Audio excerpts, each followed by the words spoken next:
石破総理に返還された方が他にいらっしゃるかどうかについてもお伺いできればと思います。石破内閣総理大臣。繰り返して恐縮でございますが、あくまで私費に基づくもの、よるものでございます。そしてまた、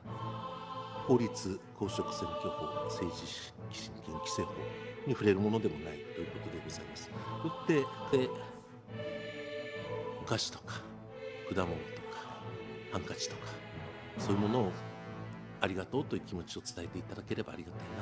というふうに思った次第でございます。商品券の10万円はお菓子、ハンカチ代、これが政治家の価値観なのでしょうか。あなたはどう思いますか。本編でご確認ください。本編スタート。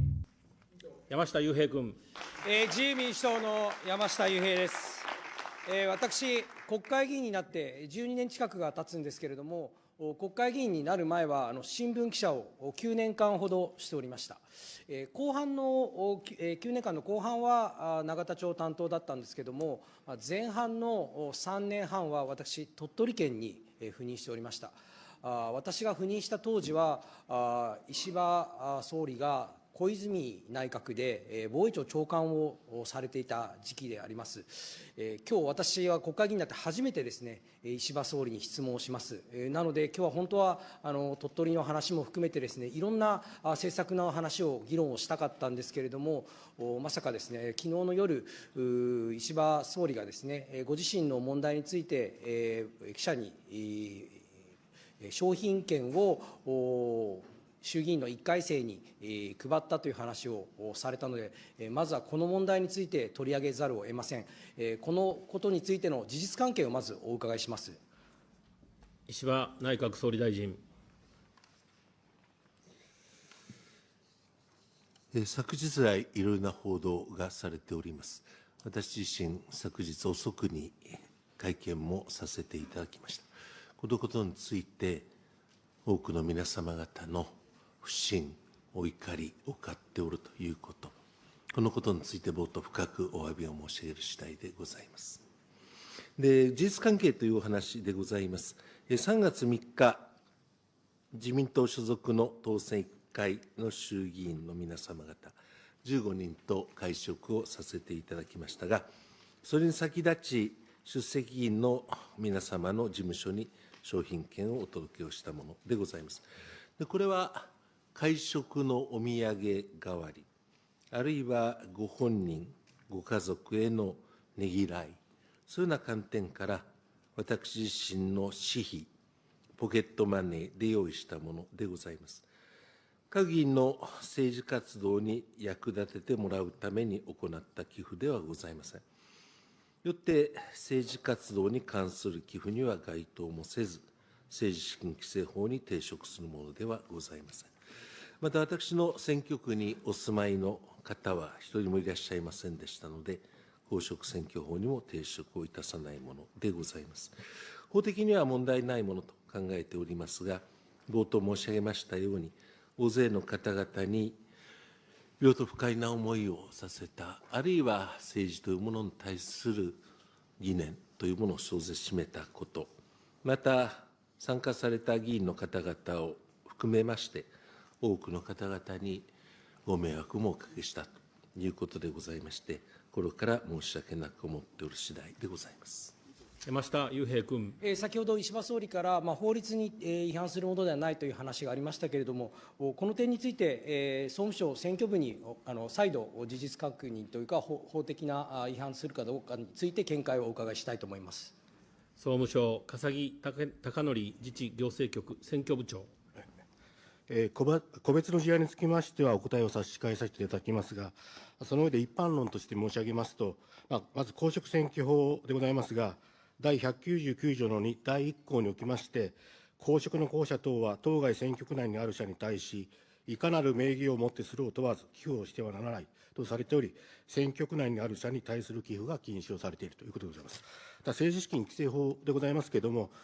第21条の2第1項におきまして、公職の候補者の政治活動に関する寄付で、金銭等によるものは、選挙運動に関するもの、政治団体に対するものを除いて禁止をされていると。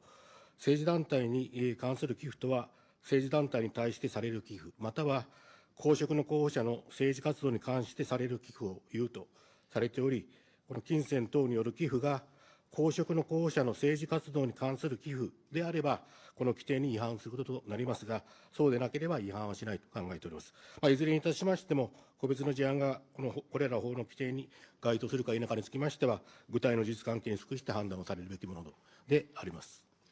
山下雄平君。政治活動に当たるかどうかについては、個別具体に判断するということですけれども、また総理に伺いたいんですけれども、総理が公邸に自民党の議員を集めて会食することが政治活動ではないというふうに言えるんでしょうか。石破内閣総理大臣。私といたしましては、これまで多くのご苦労をされてこられたご本人、支えてこられたご家族に対して、できるだけ本当にお疲れ様というねぎらいの気持ちを持っておりました。このため、議員ご本人とは会食をしてありがとうと、ご苦労様ということはできますが、支えてきて大変な思いをしてこられたご家族の方々にはそういう思いを伝えることができませんので、そのためにこのようなことに及んだものでございます。でこれは繰り返しますが、純粋に個人的なねぎらいとして行ったものでございまして、政治上の主義、施策を推進する、あるいは特定の公職の候補者を推薦すると、そういう意図は全くございません。本当に、自分自身考えてみて、当選1回の時、本当に、当時中選挙区でありましたが、ものすごく大勢の方々に負担をかけた。本人も、私のことでございますが、1日500件、600件歩いて、本当につらかったけれど、それでなんとか最下位で当選をすることができたし、家族にも大変な負担をかけました。そういうようなご家族、本人、本当にすまなかった、ありがとうということでございまして、政治活動というものとは違うものであると、そういう認識を持っているところでございます。山下雄平君。私は石破総理が総理に就任されてからは食事を共にしたことがないのですけれども、石破総理、国会議員との会食のたびにそうした贈り物をされているのでしょうか。また、どうしてそんな高価なものをそんなに大量に配ろうという発想になったのでしょうか。総理になられる前は、私も石破総理になられる前ですけれども、お食事させていただいたことはありますけれども、そうした贈り物とかっていうものはなかったというふうに思うんでですね、総理に就任されて以降、そうしたことを始められたのかどうかということについてお伺いできればと思います。石破内閣総理大臣。委員とは鳥取にお勤めであったということもございまして、勝手な私の思い込みかもしれませんが、ものすごく思っておりましたし、今もそうです。で、何度かご一緒しました。一度も何にも差し上げたことはございません。で、これは私、総裁になる前から、実にケチだねと、人付き合い悪いねと、なんかいわゆる幹部議員の会食ランキングなんていうのは、大体後ろから数えて何番目みたいなことで、人付き合いが悪いというのが私の定評になっておったところはございます。で、総裁にならせていただいて、本当に厳しい選挙もあった、少数与党の中でものすごく苦労もしている、当選するのに本当に爪で崖を登るような、そういう思いもしてきたし、みんなそうだろうというふうに思ってまいりました。本当にすまなかった、ありがとうという思い以外の何者でもございません。で、それがそれだけ高額なものであるということで、世の中の常識と違うではないかということのご指摘は、それは甘んじて受けねばならんことでございます。で、それでお菓子とか果物とかハンカチとか、そういうものをありがとうという気持ちを伝えていただければありがたいなというふうに思った次第でございます。山下雄平君。昨年10月の、総理就任以来、どのくらいの人にそうしたものを渡したのか、また総額がどれくらいになるというふうに、もし分かる範囲でですね、教えていただければと思いますし、今回の事案発覚以降、衆議院の1期生のほかに、こうしたですね、商品券を石破総理に返還された方がほかにいらっしゃるかどうかについてもお伺いできればと思います。石破内閣総理大臣。繰り返して恐縮でございますが、あくまで私費に基づくもの、よるものでございます。そしてまた、法律、公職選挙法、政治資金規正法に触れるものでもないということでございます。よって、過去の会食一つ一つについて申し上げることは差し控えたいと存じます。他に返した方がおられるかということでございますが、現時点で把握はいたしておりません。山下雄平君。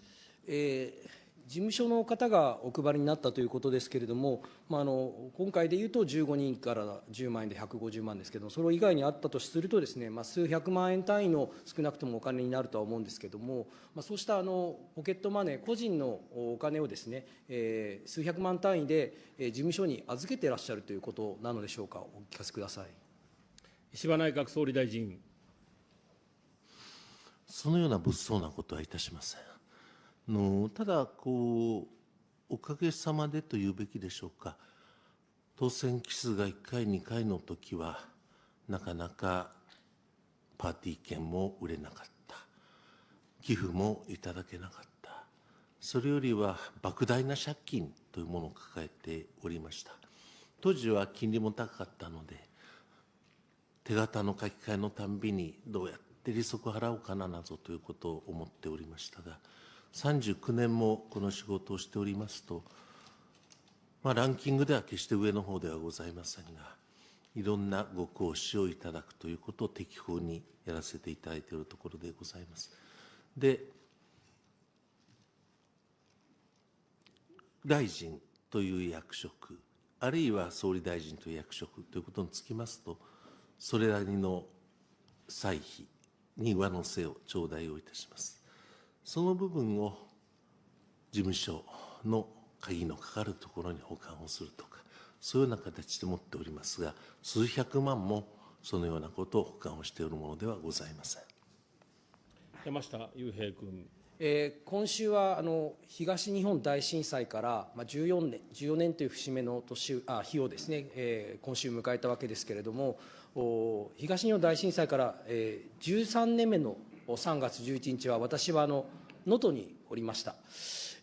水産部会長として能登地震の被害調査に現地に入っておりました。その時に一緒に伺ったのが石破茂水産総合調査会長で、石破当時の調査会長とともに私は能登に伺いました。ずっと奥能登まで視察に行ってですね、そして、最後、金沢駅から東京に帰るときですね、夜に帰るときに、石破さんはカレーを食べようと言って、ゴーゴーカレーにですね、列に並んで、一緒に2人で並んでですね、カレーを食べました。その時に、1000円もしないカレーを一緒に食べているときに、石破当時の会長がおっしゃっておられたのはですね、当時まだ去年の3月なので、能登の被災地の人は、こんな温かいご飯を食べられてないだろうと、私がこういう温かいカレーを食べるのは本当に申し訳ないし、ありがたいことだというふうにおっしゃっておられました。そうした感覚を持っていらっしゃること、また駅で普通のカレー屋さんに列に並んで食べるという、そういう感覚、これがやっぱり石破総理にですね、皆さんが期待されてたことじゃなかったかなというふうに思います。今回の対応についてですね、国民の感覚とやっぱり総理になってずれてしまってたんじゃないかという、そういうふうな思いはございますでしょうか。お聞かせください。石破内閣総理大臣。昨年の3月に山下さんと一緒に被災地を回り、帰り新幹線乗るまで少しだけ時間があったんで、カレー屋さんに並びました。ずっと並んで、相席で他のお客様と一緒にカレーを食べさせていただいたときに、ありがたいなというふうなお話をしたことを今思い出したところでございます。やはりそういう感覚というものを、総理大臣という仕事をやって、なかなか、なんせコンビニ行ったぐらいで新聞に載るわけでありますから、なんとか正とか、なんとか池に行くと、またそれだけで新聞載ったりいたしますので、一般のお客様にも大変なご迷惑をおかけをいたします。そういうことで、なんかこう、世間の皆様方と遠くなってしまっているという反省をすごく持っておるところでございますが、なかなかそういうところに入っていきますと、警護の方々にもご負担をかけます。いらっしゃるお客様にも大変なご迷惑をおかけをいたします。いかにしてそういう感覚を失わないようにするかということは、今回改めて痛感をし、さあどうしたらいいんだろうねというふうに思っておるところでございますが、そこは自分なりに最大限の工夫をして、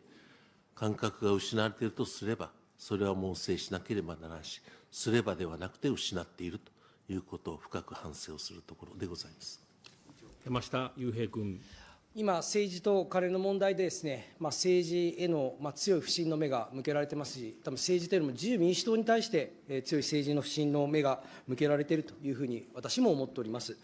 先週の党大会で石破総裁は、国民は政治を信じていないじゃないかというようなお話をされました。まさにそういった状況ではないかというふうに強く思います。参議院においては、政治倫理審査会もですね、ずっと開かれておりますけれども、その場で政治倫理審査会の会長は必ず冒頭ですね、法的な責任の有無ではなく、政治家として政治的、道義的責任をどう認識されますかというふうに尋ねられます。まさに石破総理にですね、お伺いしたいのは、政治家として政治的、道義的責任についてどう認識されておるのかお聞かせください。石破内閣総理大臣。あれこれ申しましても、政治は結果責任でございますから、多くの方が不快な思いをなさり、そしてお怒り持ってあるということについては、当然、責任を負うべきものでございます。ですから、なんとかして少しでもありがとうという気持ちを伝えたいと、本当にありがとう、すまないねという気持ちを伝えたいということを自分が思っておっても、世の中の人がそう思わないということであれば、それは真摯に受け止めて猛省をいたすものでございます。山下雄平君。これから政策の話に入っていこうと思うんですけれども、参議院の予算審議が始まるまでは、私もずっと地元を歩いておりました。その時すでになかなか政策の話をですね、国民の皆さん、有権者の皆さんに聞いてもらえないような状況でした。おそらくその状況は悪化しているんじゃないかというふうに思います。ですからこそ、石破総理にはですね、我々の政策について何を進めていって、何を目指しているのかということを聞いてもらえるような状況をぜひ作り出せるようにですね、努力していただければというふうに思っております。あなたはどう思いましたか？コメントをお待ちしております。今後もマスコミが報道しない真実を発信していきます。高評価、チャンネル登録をお願いいたします。